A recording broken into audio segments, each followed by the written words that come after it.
मेरा मास्क मेरी सुरक्षा के अंतर्गत मुख्यमंत्री शिवराज सिंह चौहान के निर्देश पर रामपुर बाघेलान में मंगलवार को एसडीएम सुश्री संस्कृति शर्मा, तहसीलदार श्रीमती सविता यादव एवं सीएमओ विश्वजीत कुशवाहा ने जहां दिन में सायरन बजाकर लोगों को जागरूक किया, वहीं लोगों को मास्क भी बांटे।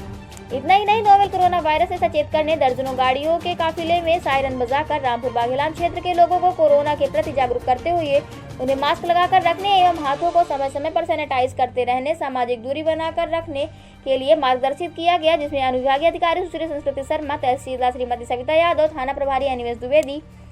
सीएमओ विश्वजीत कुशवाहा सहित रामपुर बाघेलान के कर्मचारी उपस्थित रहे। सतना संदीप गुप्ता की रिपोर्ट।